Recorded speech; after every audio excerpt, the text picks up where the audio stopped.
Junie B. Jones and the Stupid, Smelly Bus by Barbara Park.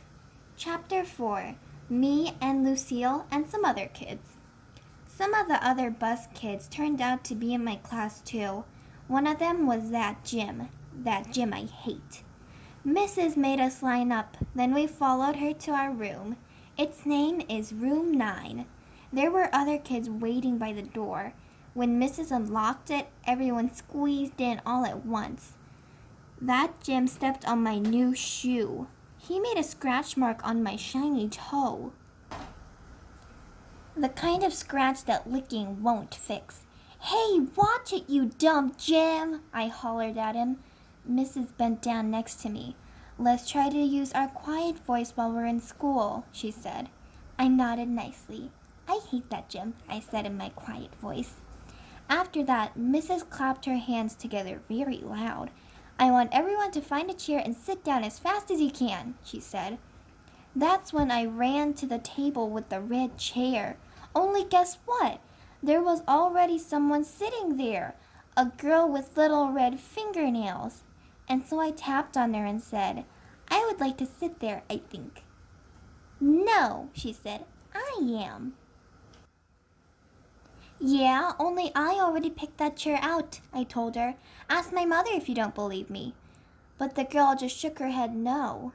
And then Mrs. clapped her loud hands again and said, "Please find a seat."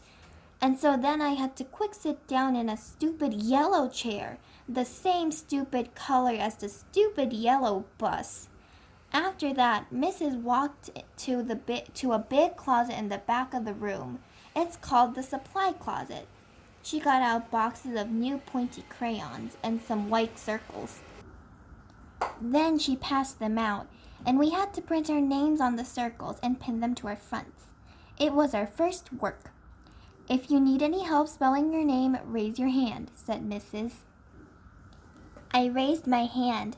"I don't need help," I told her. "Grandma Miller says I print beautifully."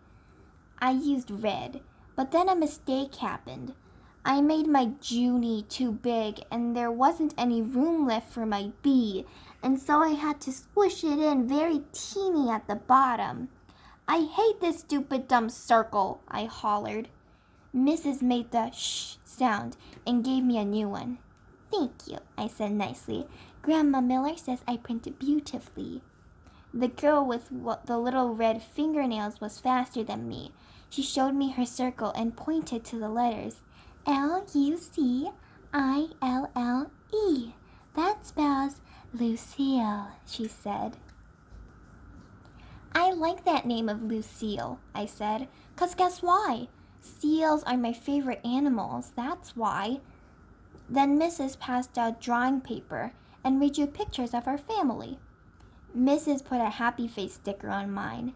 It was very good, except I made my father too teeny and Mother's hair looked like sticks. After that, Mrs. took our class on a walk around the school. Everyone had to find a buddy to walk with. My buddy was Lucille. We held hands. The boy I can beat up was right in front of us. His buddy was that Jim I hate. The first place we walked to is called the Media Center. My mom calls it a library. It's where all the books are. And guess what?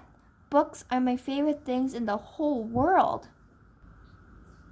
"Hey, there's a jillion of them in here," I hollered, feeling very excited. "I think I love this place." The librarian bent down next to me. She said to use my quiet voice. "Yeah, only guess what? Right now, I just like the kind of books with pictures. But Mother says when I get big, I'm going to like the kind with just words and also stewed tomatoes." The boy I can beat up said, "Shh." I made a fist at him. Then he turned around. After that, we went to the cafeteria. The cafeteria is where kids eat lunch, except not when you're in kindergarten. I said. "It smells yummy in here, just like pescetti and meatballs." Then that Jim turned around and held his nose. "P.U. I smell you," he said. Lucille laughed very hard. and so I stopped holding her hand. The next place we went to was the nurse's office. It was very cute in that place. There are 2 little beds where you get to lie down, and 2 little blankets that are the color of plaid. Our nurse doesn't look like a nurse. She doesn't wear white clothes and white shoes. Our nurse is just a regular color. Lucille raised her hand. My brother said that last year he came in here, and you let him take off his shoes, and he got a drink of water in just his socks. That Jim turned around again. P.U. I smell your feet, he said to Lucille. This time Lucille stuck her tongue out at him. After that, we held hands again.